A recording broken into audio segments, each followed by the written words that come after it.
الحمد لله إن الحمد لله نحمده ونستعينه ونستغفره ونعوذ بالله من شرور أنفسنا ومن سيئات أعمالنا من يهده الله فلا مضل له ومن يضلل فلا هادي له نشهد أن لا إله إلا الله وحده لا شريك له ونشهد أن سيدنا محمدا عبده وحبيبه ورسوله اللهم صل وسلم وبارك على سيدنا محمد وعلى آله وصحبه أجمعين أما بعد إن أصدق الحديث كتاب الله وأحسن الهدي هدي محمد صلى الله عليه وسلم وشر الأمور محدثاتها وكل محدثة بدعة وكل بدعة ضلالة وكل ضلالة في النار اتقوا الله يا عباد الله أوصيكم بتقوى الله وطاعته إن الله مع الذين اتقوا والذين هم محسنون. Al taknemmelighed er til Allah subhanahu wa ta'ala.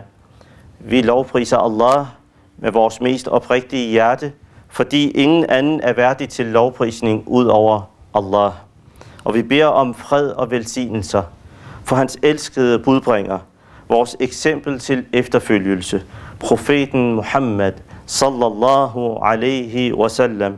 Og vi beder om fred for alle de profeter, der er gået forud for ham.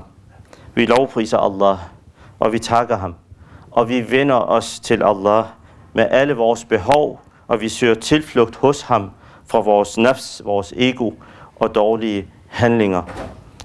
Ærede brødre og søstre i islam, Allah subhanahu wa ta'ala siger i Koranen i surat al-Hujurat, ayah 10. A'udhu billahi minash shaitanir rajim. Bismillahirrahmanirrahim. Innamal mu'minuna ikhwa. Han siger, de troende skal være som brødre indbyrdes. De troende er hinandens brødre. Og i surah at-Tawbah, ayah 71, siger han, Bismillahirrahmanirrahim, وَالْمُؤْمِنُونَ وَالْمُؤْمِنَاتُ بَعْضُهُمْ أَوْلِيَاءُ بَعْضٍ يَأْمُرُونَ بِالْمَعْرُوفِ وَيَنْهَوْنَ عَنِ الْمُنْكَرِ وَيُقِيمُونَ الصَّلَاةَ وَيُؤْتُونَ الزَّكَاةَ وَيُطِيعُونَ اللَّهَ وَرَسُولَهُ أُولَئِكَ سَيَرْحَمُهُمُ اللَّهُ إِنَّ اللَّهَ عَزِيزٌ حَكِيمٌ. Han siger i denne ayah, og de troende mænd og de troende kvinder er hinandens venner. De påbyder det gode og forbyder det onde. De opretholder bønnen as-salah og betaler den obligatoriske almisse az-zakah og adlyder Allah og adlyder hans sendebud. Disse er de, som Allah vil vise sin barmhjertighed. Allah er sandelig almægtig. Han er Aziz, al-Aziz, og han er alvis. Han er al-Hakim. I en hadith fra Sahih Muslim er det berettet, at profeten sallallahu alaihi wasallam har sagt, en muslim er bror af en anden muslim. Han undertrykker ham ikke, og han overlader ham heller ikke til andres nåde. Så er der en anden hadith her, hvor vi ser, at profeten alaihi salatu wassalam, han siger, ingen af jer vil være troende, før end I ønsker for jeres muslimske bror, som I ønsker for jer selv. Udover dette, disse er to ayat, som jeg nævner her, og de to hadith, som vi har læst her, så kender vi til vigtigheden af fællesskabet, vigtigheden af sammenhold i islam, kommer til udtryk i forbindelse med den betydning, fællesbøn har i islam.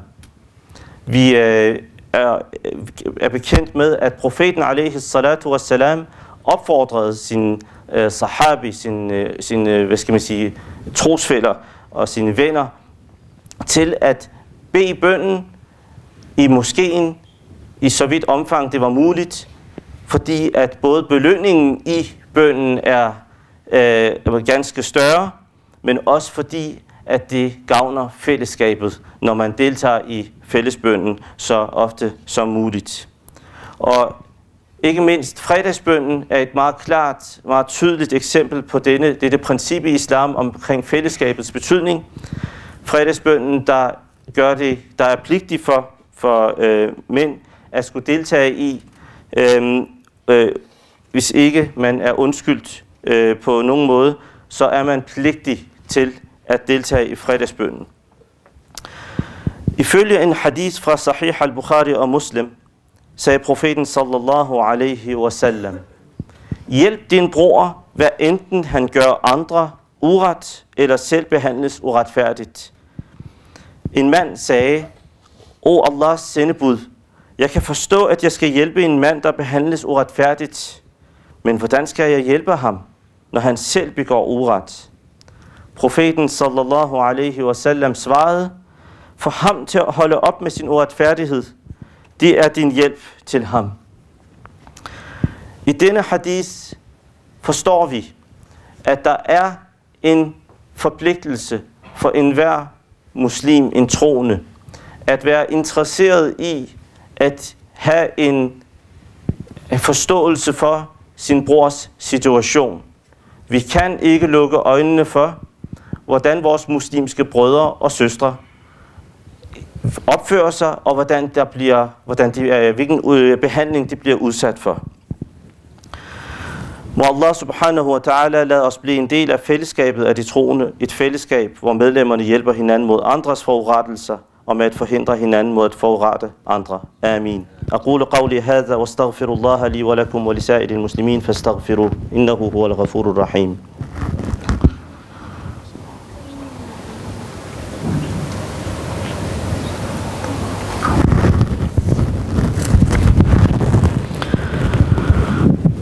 الحمد لله حمد الكاملين والصلاة والسلام على رسولنا محمد وعلى آله وأصحابه أجمعين.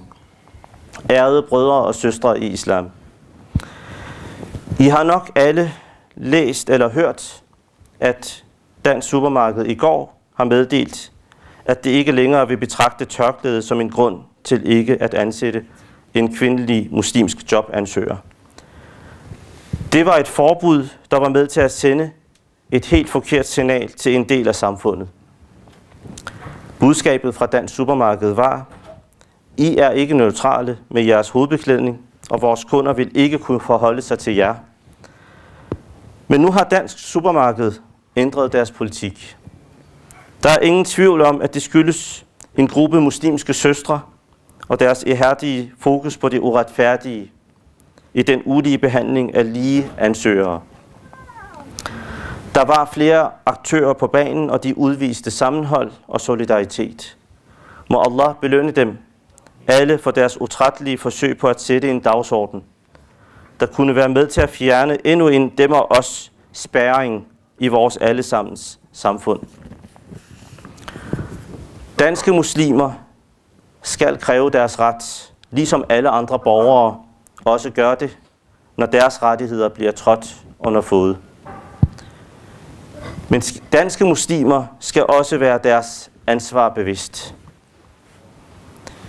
At bidrage til samfundet er blevet til en kliché. Nogle af os tænker, jamen jeg betaler næsten 50% i skat. Har jeg ikke gjort nok for samfundet? Skal jeg bidrage mere end det? Men svaret er egentlig, det har man egentlig ikke. Vi kan stille os selv til rådighed. Vi kan støtte projekter og initiativer, hvor det offentlige system kommer til kort og ikke kan hjælpe. Der er mange huller i det her system i vores samfund. Det handler om at hjælpe de, der har brug for hjælp.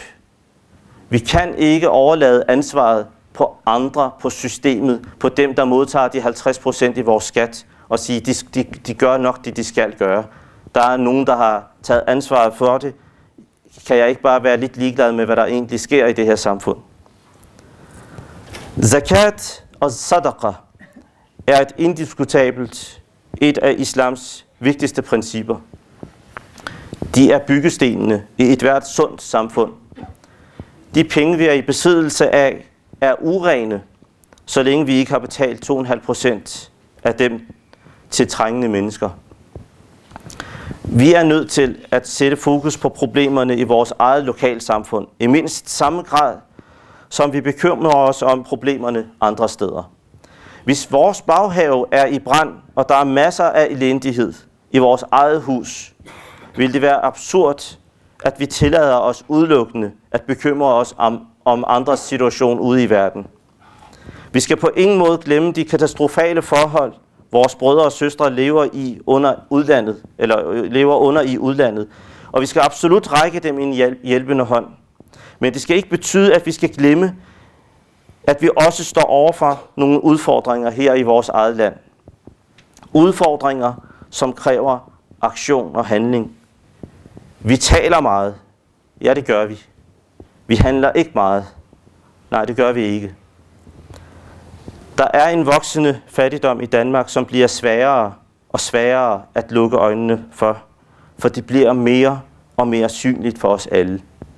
Både danskere med muslimsk baggrund og ikke-muslimsk baggrund, og asylsøgere, og der er her på midlertidigt ophold, er i stor økonomisk nød. Der er et voksende problem med hjemløse, der mangler et tag over hovedet og mad, som de kan spise. Og nogle af os, som er i nogle af de områder i København, hvor de færdes, de mennesker, som jeg nævnte her, vi kan ikke undlade at lægge mærke til dem. Det gør deres tilstedeværelse ganske klart og tydeligt for enhver, der får øje på den. I forbindelse med, at der i flere år har været fokus på, i forbindelse med julen, at der bliver delt julekurv ud til dem, der har brug for det, så har en del muslimer tænkt, fordi det var en kendsgerning, at mange af dem, som rent faktisk spurgte efter de her julekurver, var muslimer. Det kom frem i dagspressen, og de organisationer, der skulle uddele de her kurve, de forklarede, at de har simpelthen udmeldt, at der er også muslimer, det er ikke kun kristne, der ønsker de her kurve. Så der er åbenbart en fattigdom hos nogle af de muslimer, som lever i det danske samfund.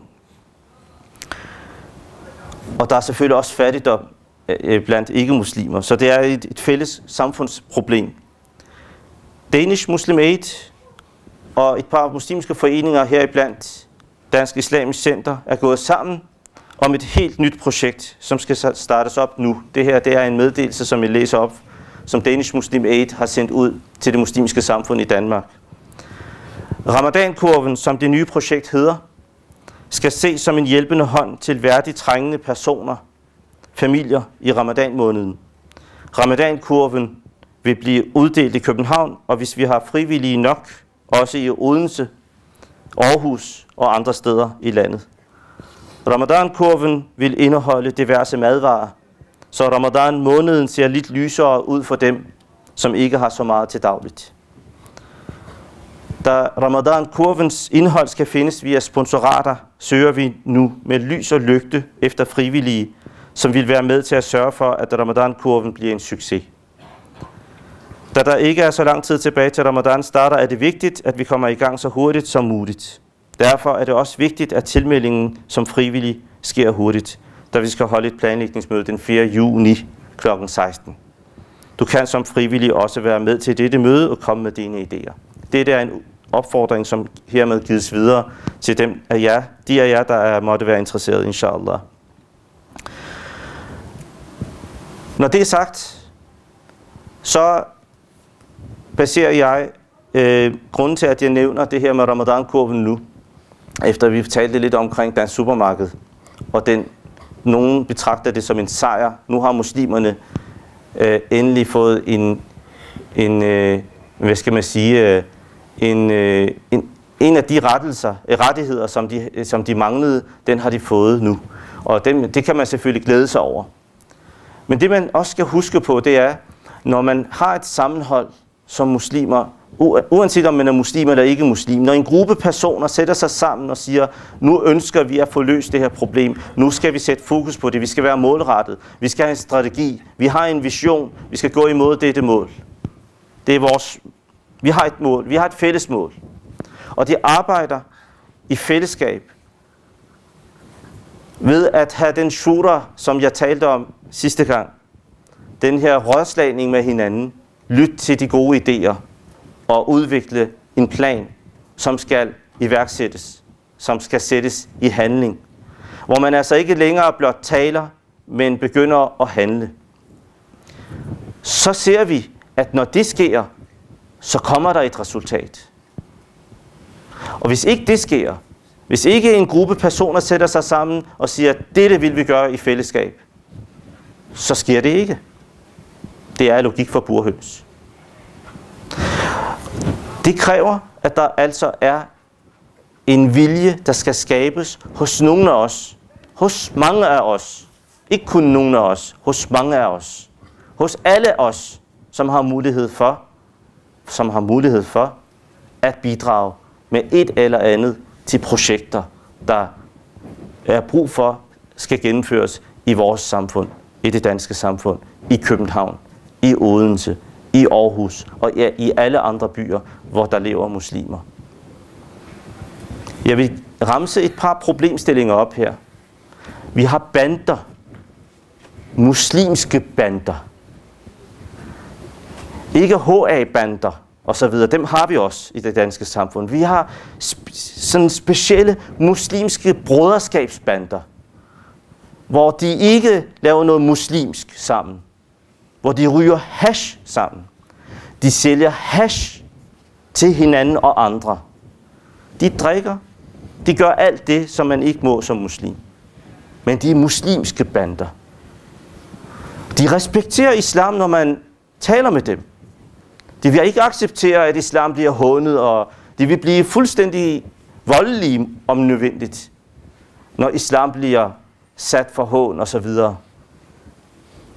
Men de kan bare ikke forholde sig til principperne i islam. Det her er ikke for at lange ud efter banderne og vores brødre i de her bander. Det er for at adressere en problemstilling. Vi har noget, der ikke hænger sammen i vores samfund. Vi snakker ikke om udlandet nu, vi snakker om vores samfund. Nogle af de unge, som jeg nogle gange møder som deltidsimam ude i fængslet, de keder sig. De ryger måske ikke engang hash. De keder sig. Så hvad gør de så? Så går de ud og brænder nogle bygninger ned. Når man spørger dem, hvorfor gjorde du det? Jamen, vi var sammen med nogle brødre eller venner, og vi vidste ikke, hvad vi skulle. Og så var der nogen af os, der sagde, kom lad os gøre det der. Så gjorde vi det. Altså jeg prøvede at forstå, om der var en bestemt grund, at var de gale på nogen i den bygning eller noget. Der var ingen af den slags grund. Det kedede sig. Når de keder sig, så begår de vold mod andre. De har den her æreskodex. Hvorfor kiggede du på mig? Hvorfor stiger du ned på mig? Jamen altså, der er en masse ting, som sker op i hovedet på nogle unge mennesker, som kræver et eftersyn. Som kræver en samtale. Nogle gange så skal man egentlig bare stille en spejl foran de her brødre og spørge dem. Altså stille dem nogle spørgsmål. Prøv at forstå, om de selv kan forklare, hvad det er, de siger. For det giver ikke mening. Det gør en masse ting, som er irrationelle.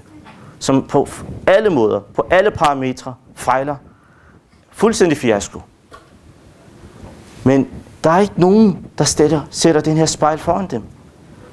De sejler deres egen sø. Og vi lader det ske. Det er os, der lader det ske. Vi kan ikke pege fingre af andre. Der er ikke andre, vi kan pege fingre af. Det er os, inklusive mig selv. Vi gør ikke nok ved de her problemer. Hvorfor tager jeg alt det her op nu? For det har vi jo haft i lang tid. Det gør jeg, fordi jeg så her i går, da en supermarked meddele, vi fjerner et forbud i vores forretninger. Det er ikke bare noget, sådan en kæmpe stor firma bare gør. De siger ikke bare, okay, så lad gå da. Så I må gerne være ansat i vores virksomhed. Det sker, når man gør indtryk. Fordi vi holdt sammen. Fordi vi viste effektivitet. Fordi vi viste format. Fordi vi har signifikans. Fordi vi betyder noget som muslimer i Danmark. Ja, selvfølgelig var det fordi, de frygtede, at der lige pludselig ville mangle nogle pengesedler i deres kasser. Ikke også? Selvfølgelig var det derfor. Selvfølgelig var det bundlinjen, de tænkte på. Selvfølgelig. Vi siger ikke, at der er supermarked af engle med glorie på hovedet. Vi takker dem, fordi de gjorde det her. Men vi må være opmærksomme på, at vi gjorde noget, som vi meget sjældent gør. Nogle søstre, ikke engang nogle brødre, nogle søstre gjorde noget, ikke? Som meget få muslimer gør. De holdt fast, de lavede plan, og de gennemførte den. De kastede ikke håndklædet i ringen. De lavede ikke en aktion, og bagefter så, at dansk supermarked var ligeglad, og så siger de så, okay, så laver vi ikke flere ting, så kan vi ikke gøre mere. Nej, de planlagde endnu en aktion. Det var meningen, at der skulle holdes en boykot-aktion i København i morgen. Ved en Føtex et eller andet sted i København. Det er ikke nødvendigt længere. For der er nogen, der har forstået, at det her det kan måske udvikle sig til, at flere muslimer boykotter. Og så, jamen, så kaster man håndklædet i ringen. Eller så er man nødt til at justere sin politik i forhold til denne befolkningsgruppe. Muslimer skal ikke i det danske samfund prøve at skabe et modsætningsforhold mellem os muslimer og I danskere eller I ikke-muslimer. Det er fuldstændig en forkert konklusion, hvis man ud af det, der skete i går, drager den konklusion. Muslimer vil blot behandles ligesom alle andre borgere i det her land. Det var det. Det var en normalisering, der fandt sted, og heldigvis for det. Men hvad kan vi drage af lære af det, der skete i går og op til i går? Det vi kan drage af lære, det er, at jo mere vi sætter fokus på de sager, som er et problem for os, desto hurtigt vil de blive løst. Og vi vil, eller måske ikke løst, men vi vil se en formindskning af problemet. Hvad gør vi egentlig? Hvilke muslimske organisationer og hvilke muslimske fællesskaber i Danmark har forsøgt at gøre noget ved bandeproblemet? Jeg kender ikke nogen. Ingen, altså, der er ikke nogen muslimske organisation, der gør noget der. Men hele grunden til, at vi har en masjid, en moské, hele vores eksistensberettigelse er, at vi skal huske Allah, og vi skal handle efter det, som Allah har befalet os, og det er at skabe retfærdighed i vores samfund. Og det at skabe retfærdighed, det er ikke noget, vi bruger alt for meget tid på. Det gør vi ikke. Og det må vi bare se i øjnene. Og derfor må vi lære af de søstre, som gjorde noget meget interessant de sidste 2, 3, 4 uger. Sende et læserbrev til Politiken, skabe lidt opmærksomhed.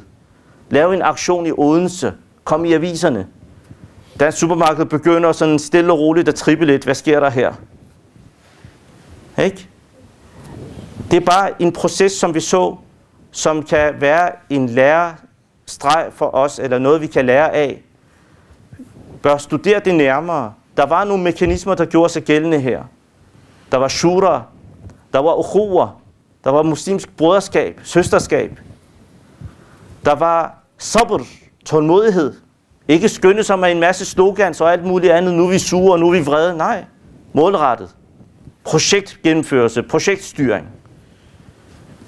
Medierelationer. Der var kommunikation. Der var mange af de ting, som er helt basale nødvendigheder for et muslimsk samfund at kunne løse både egne problemer og bidrage til samfundets større problemer. For vi må jo ikke glemme, at hvis vi løser vores egne problemer, inshallah, og det skal vi, det er vi nødt til, så er der en anden udfordring, der venter på os, og det er, at vi skal hjælpe andre også med at forbedre sig. Vi skal hjælpe andre med at forbedre sig.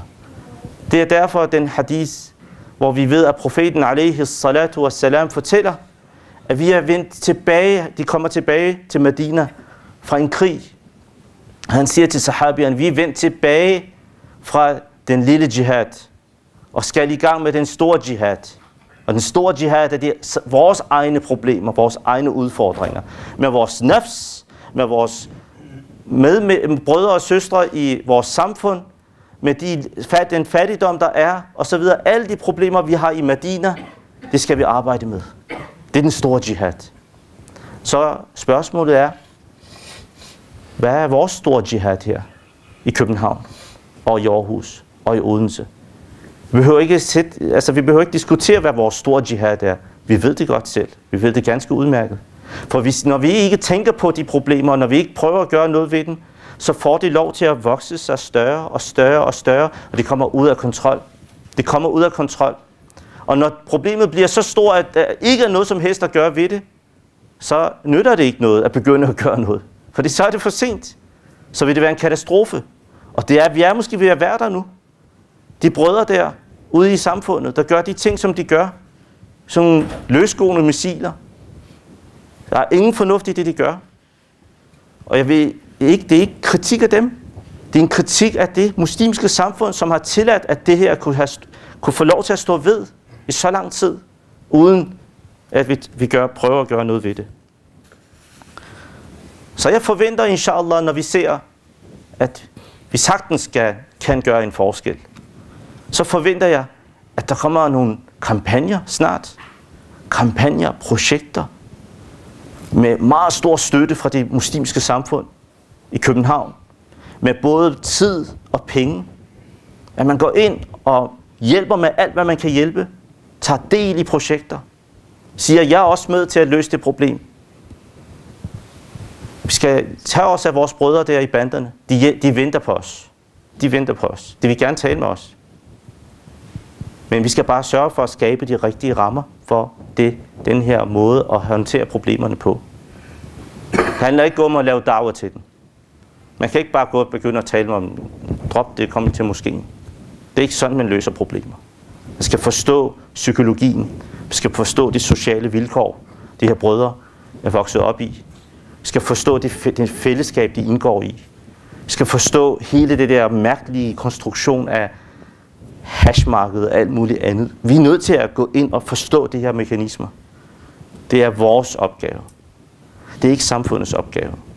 Ja, vi betaler skat, men lad os bare se i øjnene. Det kan de ikke finde ud af. Samfundet kan ikke finde ud af det. Altså det store myndighederne og sådan noget. De kan ikke finde ud af det. Det må vi bare se i øjnene.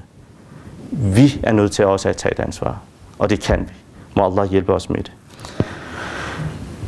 Må Allah subhanahu wa ta'ala hjælpe os med at tage del i eksisterende initiativer for et mere retfærdigt samfund med både vores tid og penge. Amin. اللهم اغفر للمؤمنين والمؤمنات والمسلمين والمسلمات الأحياء منهم والأموات اللهم ربنا آتنا في الدنيا حسنة وفي الآخرة حسنة وقنا عذاب النار. Ja Allah, vi beder dig om at give det bedste af dine velsignelser til vores elskede profet Muhammed og hans familie og følgere. Og vi beder dig, Allah, om at give os styrke og tålmodighed, så vi ikke bukker under de prøvelser, vi bliver udsat for. Ja Allah, vi beder dig om at hjælpe os med at huske dig i vores hverdag, og vi beder dig om at tilgive os vores fejl og mangler. Vi beder dig, Allah, om at du tilgiver os vores tåbeligheder og utilstrækkeligheder. Og vi beder dig, Allah, om at give retledning både til ikke-muslimer og muslimer, der har misforstået islam. Amin. Alhamdulillahi Rabbil Alamin. A'udhu billahi minash shaitanir rajim. Bismillahir rahmanir rahim. Inna Allaha ya'muru bil adli wal ihsani wa ita'i dhil qurba wa yanha 'anil fahsha'i wal munkari wal baghi. Ya'idukum la'allakum tadhakkarun. I Allahs navn, den nådige, den barmhjertige. Sandelig, Allah påbyder jer retfærdighed og godhed og kærlighed som til slægtninge, og han forbyder jer skændige tanker, dårlige handlinger og overtrædelse. Han formaner jer for, at I må tænke jer om. Sadaqallahu al-azim wa aqimus salah.